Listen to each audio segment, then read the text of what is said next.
Terima kasih Tuhan. Rapi ya Tuhan namamu ini dalam menyampaikan kebenaran firman-Mu. Dalam kuasa daripada Allah saja Tuhan. Firman yang berotoritas itu Tuhan menjangkau setiap kehidupan kami semua. Terima kasih Yesus. Terima kasih Tuhan. Kami siap mendengarkan firman dalam nama Tuhan Yesus. Haleluya. Amin. Shalom saudara. Shalom. Puji nama Tuhan. Hari ini sungguh luar biasa terus terjadi di dalam kehidupan kita.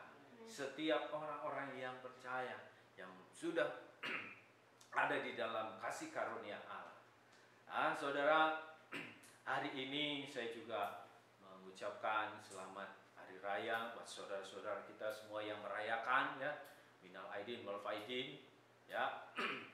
Kami sampaikan kepada semua handetolan, saudara, kerabat, siapapun ya Tuhan yang Engkau pertemukan dengan kami, baik lewat kehidupan secara normal ini, ada juga di dalam media sosial, semuanya biarlah ada di dalam, tetap di dalam lindungan daripada Allah sendiri.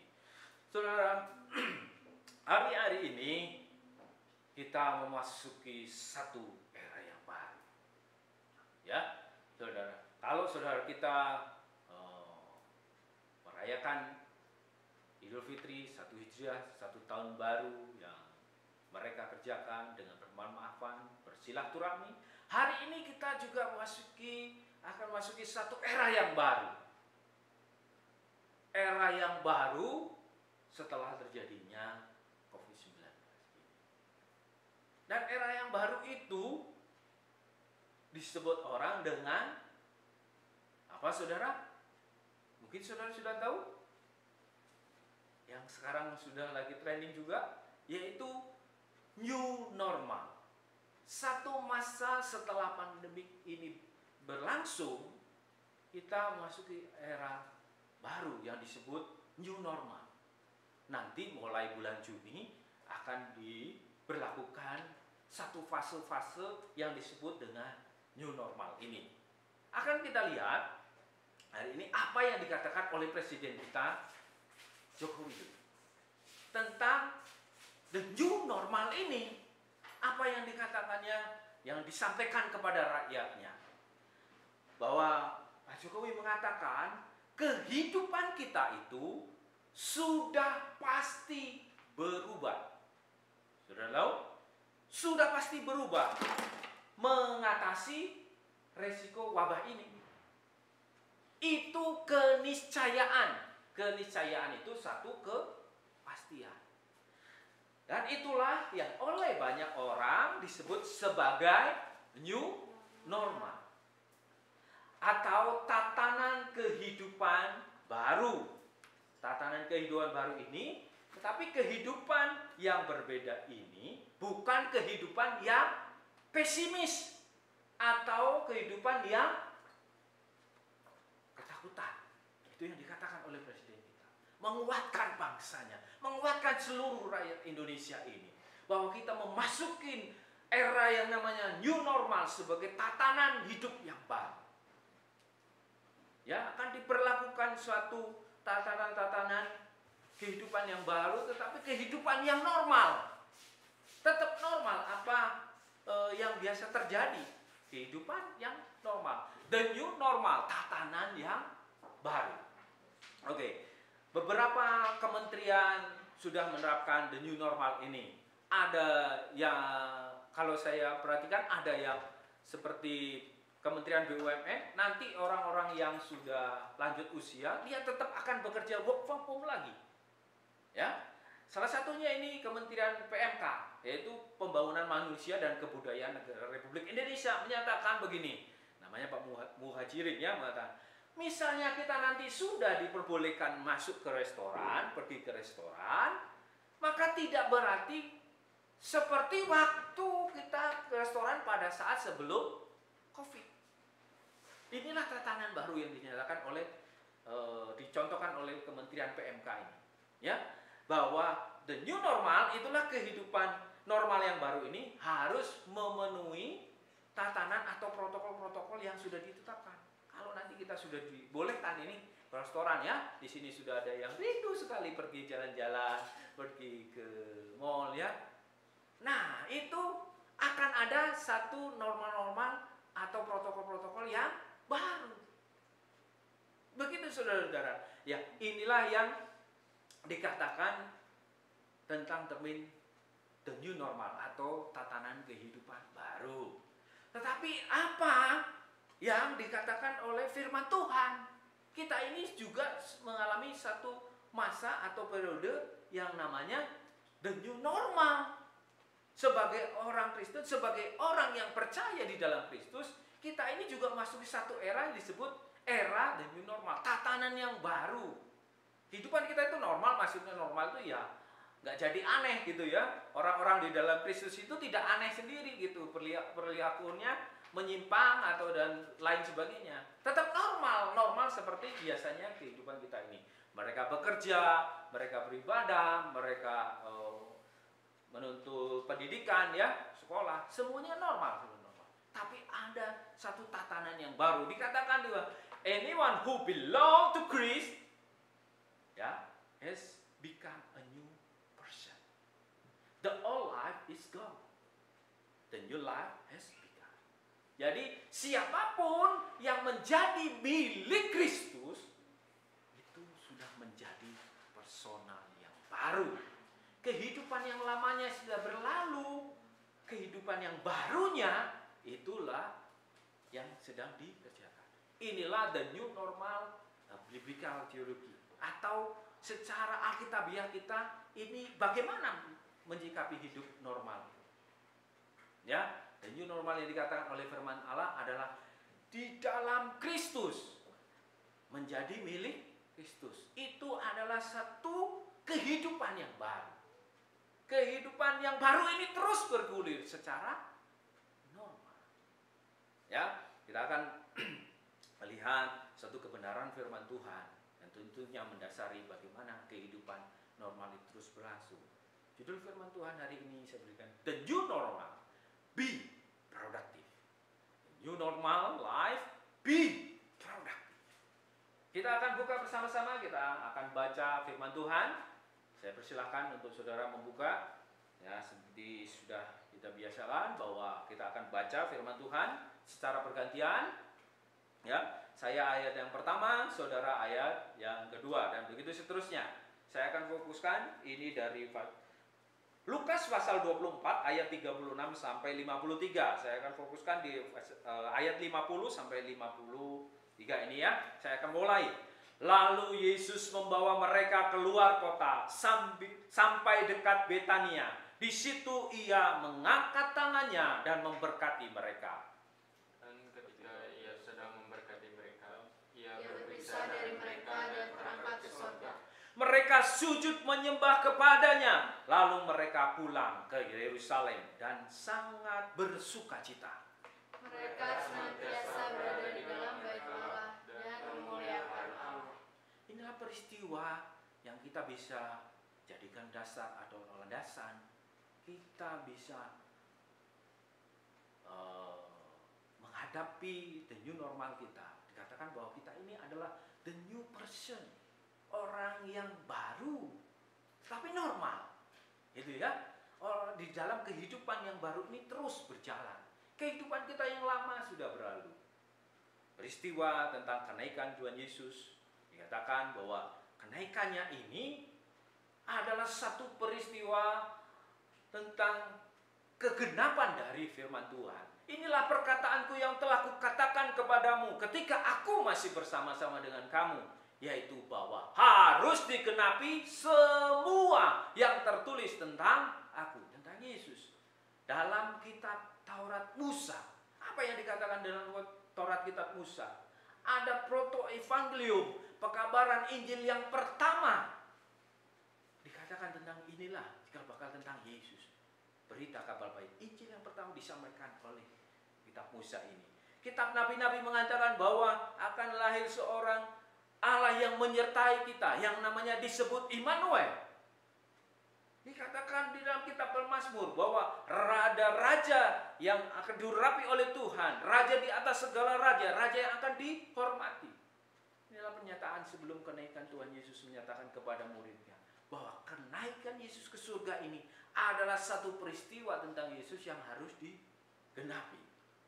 Ya, kenaikan Tuhan Yesus ini di dalamnya ada pesan yang disampaikan kepada murid-muridnya. Ada pesan dinyatakan bahwa dalam namanya berita tentang pertobatan dan pengampunan dosa harus disampaikan kepada seluruh bangsa, dimulai dari Yerusalem.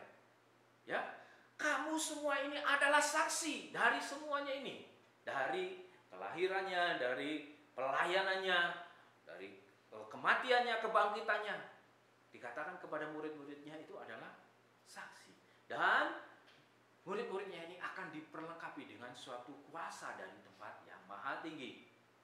Ya, kemudian dari kenaikannya ini Tuhan memberkati murid-muridnya. Jadi hari ini Tuhan itu memberkati setiap orang yang percaya kepadanya dalam segala keadaan. Tadi kita sudah ada di dalam the new normalnya Allah. Hidup barunya di dalam Allah.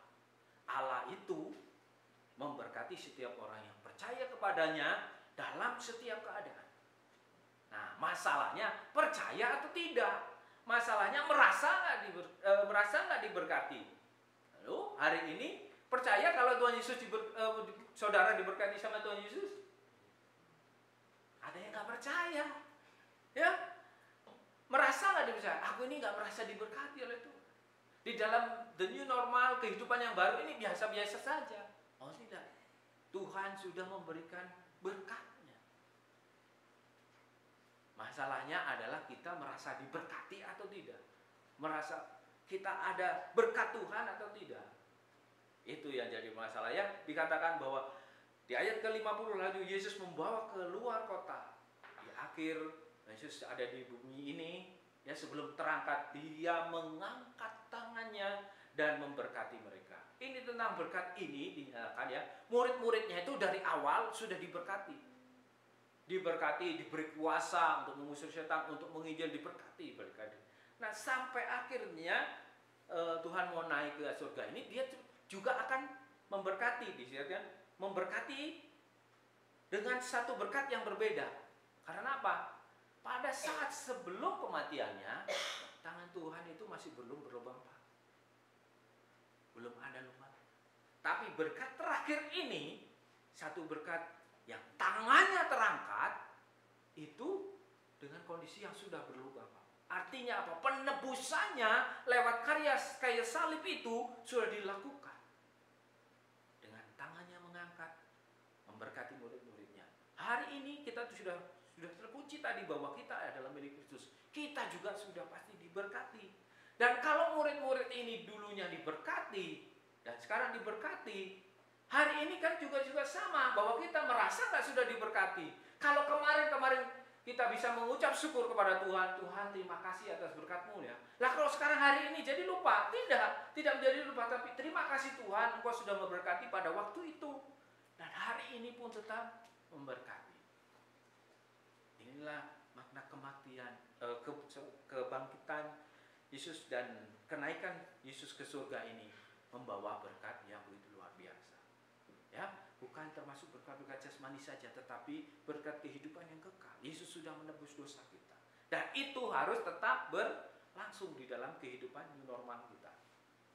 Ya, dipersakan bahwa dengan kenaikannya ini Yesus memberkati setiap orang yang percaya kepadanya di dalam setiap keadaan. Ya, inilah tujuan akhir daripada Yesus kepada murid-muridnya dalam pemberkatan itu. Dari pengajarannya dia, pelayannya dia, kematiannya di kayu salib, dan kebangkitannya, ini menjadi suatu tujuan untuk memberkati setiap murid-muridnya. Di dalam Yohanes dikatakan bahwa aku berdoa buat mereka, bukan untuk dunia ini. Aku juga berdoa bagi mereka yang percaya atas pemberitaan dari murid-muridnya ini. Inilah bahwa Allah memberkati setiap kehidupan kita, ya. Allah memberkati setiap kehidupan kita, dinyatakan lewat berkat-berkatnya. Jadi begini saudara, kalau Tuhan memberkati, kira-kira ada yang sanggup membatalkan? Kalau Tuhan sudah memberkati kehidupan kita, ada nggak yang bisa menganulir? Tak ada. Tidak ada kuasa di surga dan di bumi, bahkan di tempat lain yang bisa membatalkan berkat Tuhan. Itu yang harus kita pegang. Di dalam kehidupan new normal life ini, kita harus punya landasan yang kuat bahwa Allah memberkati kehidupan kita. Dan itu tidak bisa ada yang menggugatnya. Ya, tidak ada yang bisa menggugatnya. Kita akan melihat bahwa kita ini adalah orang yang diberkati. Dan di ayat 51, ketika ia sedang memberkati, ia berpisah dan terangkat ke surga. Nah, sekarang bagaimana tindakan setiap orang yang menjadi milik Kristus yang telah diberkati? Apa tindakan-tindakan? Nah, ini akan kita pelajari dari peristiwa kenaikan Yesus yang dinyatakan kepada murid-muridnya. Yang pertama, di ayat 52 yang bagian A, mereka sujud menyembah kepadanya. Yang pertama, respon dari murid-murid yang sudah diberkati adalah mengakui dia sebagai Allah. Nah, saudara, sekarang saudara hari-hari ini masihkah menyembah Yesus? Atau sudah menyembah yang lain? Masihkah saudara mengakui bahwa Yesus adalah Allah? Hari ini diingatkan, murid-murid yang sudah diberkati, saudara dan saya sudah diberkati oleh kehadirannya, penyelamatannya, dan kenaikannya ke surga. Sudahkah kita mengakui bahwa dia adalah Allah? Bagi saudara-saudara semua hari ini yang belum di dalam Kristus, terimalah Yesus sebagai Tuhan dan Juru Selamat. Ada berkat ilahi itu. Dan akuilah dia bahwa dia adalah Allah. Murid-muridnya ini mengakui dengan suatu tindakan dia sujud menyembah. Coba saudara perhatikan ya, siapa yang patut disembah selain Allah? Dan manusia mana yang bisa tahu-tahu terangkat, terbang, kalau bukan dengan kuasa ilahi? Inilah dia. Jadi yang pertama, tindakan kita sebagai milik Kristus yang hidup di dalam the new normal, yang sudah diberkati itu adalah dengan mengakui dia sebagai Allahnya. Yaitu yang kedua, bersukacita di dalam Allah. Mereka pulang ke Yerusalem dengan sangat bersukacita. Saudara, di tengah pandemi COVID-19 ini, sudahkah sukacita kita direnggut oleh peristiwa-peristiwa ini? Sudahkah sukacita itu kita tinggalkan? Sudahkah kita tidak bisa tersenyum? Sudahkah kita tidak bisa bersukacita dengan sesama yang lainnya? Terkurung di rumah, ada orang-orang yang ketakutan dan tidak berani keluar. Ada orang-orang yang tidak, ya berserah saja karena urusannya kalau sudah kena COVID ini biaya perawatannya mahal. Itulah yang membuat sukacita itu jadi hilang. Hari ini, kalau saudara merasa diberkati dan sudah percaya diberkati oleh Tuhan, nyatakanlah dengan tindakan bahwa ada sukacita di dalam Allah. Saudara harus bersukacita. Orang diberkati itu nggak ada yang cemberut. Ya, saudara kalau diberkati itu pasti sukacita. Hari ini saudara, namanya anomali ya kalau tidak bisa bersukacita. Inilah tindakan kedua yang dinyatakan oleh murid-muridnya. Yang ketiga, memuliakan Allah. Mereka senantiasa berada di bait Allah dan memuliakan Allah. Nah, ini mereka kenapa senantiasa berada di bait Allah? Karena masih ada tugas. Bukan berarti kita terus, ya sudah kalau gitu perintahnya seperti di firman Tuhan ini, kita terus berada di bait Allah. Tidak, saudara. Ini satu keadaan yang terpenting di situ adalah bahwa ada sikap atau tindakan memuliakan Allah di dalam setiap kehidupan kita. Dalam ibadah-ibadah, dalam komunitas perkumpulan, dan mereka seterusnya berkumpul bersama. Nah, anehnya sekarang kalau anak-anak Tuhan itu bahkan tidak suka bersekutu atau bersama-sama dengan saudara-saudara seiman. Malah bersekutu dengan orang-orang yang tidak mengenal Allah. Berteman boleh, ya, menjalin relasi boleh. Tapi kalau bersekutu senantiasa memuliakan Allah, nah itu yang jadi perenungan kita. Jadi tindakan kita di dalam the new normal life sudah di dalam Kristus itu adalah dengan mengakui dia sebagai Allah di dalam setiap kehidupan kita. Dan kita ada sukacita karena kita sudah diberkati oleh Tuhan. Dan kita bisa memuliakan Allah melalui berkat-berkat yang kita sudah terima. Apapun itu, ya berkatnya juga ada sukacita, berkat secara materi pun. Ya, itulah yang harus kita kerjakan sebagai orang-orang yang sudah tinggal di dalam the new normal life. Ya, apa yang dikatakan Pak Jokowi setelah itu? The new normal, kata Pak Jokowi, juga ajakan untuk kembali produktif dengan melakukan berbagai aktivitas, tapi dengan menerapkan protokol kesehatan selama pandemi COVID. Nih, Presiden kita mengatakan bahwa di era the new normal harus kembali produktif. Ini sama dengan juga kita yang sudah diberkati, kita yang sudah hidup baru di dalam Kristus. Aneh kalau nggak betul produktif. Jadi kita juga harus produktif. Bagaimana produktif kita di dalam Kristus? Nyatakan bahwa Tuhan tidak pernah menentang sebagai miliknya. Sebaliknya, Dia bekerja bagi setiap miliknya. Kita ada firman dengan firman bahwa segala sesuatu dikerjakan untuk kebaikan kita. Jadi kita selayaknya lah menjadi produktif. Kalau Presiden kita juga jadi produktif ya, kehidupan di tataran new normal, tataran kehidupan baru ini, kita juga harus produktif sebagai anak-anak yang sudah diberkati oleh Tuhan. Aku diberkati Tuhan, tapi nggak berproduktif. Bagaimana tindakan kita? Tadi sudah dicontohkan di dalam firman Tuhan melalui kehidupan murid-muridnya. Mengakui Dia sebagai Allah. Itu landasan-landasannya. Jadi kita bisa terus berkarya di dalam kehidupan ini. Saya menyaksikan bahwa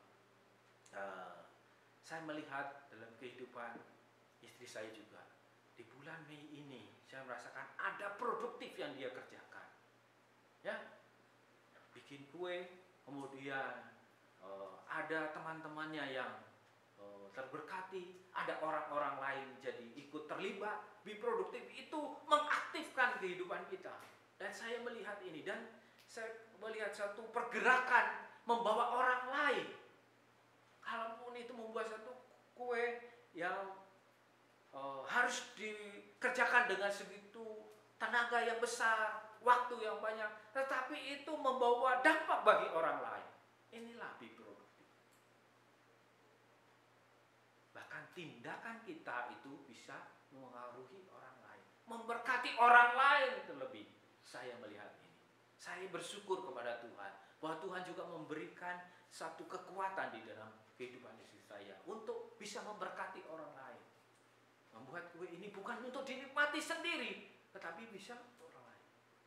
Ya, saudara, inilah pesan firman Tuhan. Katakan bahwa di dalam the new normal, kehidupan baru, tatanan kehidupan baru kita di dalam Kristus, kita tetap produktif. Ya, itulah gambaran kehidupan yang Tuhan Yesus ingin kerjakan di the new normal. Be produktif. Yesus Kristus senantiasa memberkati setiap milik kepunyaannya. Ya, jadi apa yang kita harus kerjakan? Mengakui Dia, mengakui Allah, dan bersukacita di dalam Allah, dan memuliakan Allah di setiap kehidupan kita semua. Puji nama Tuhan. Dan hari ini biarlah kita semua dalam jadi normal, kita tetap berproduksi. Alam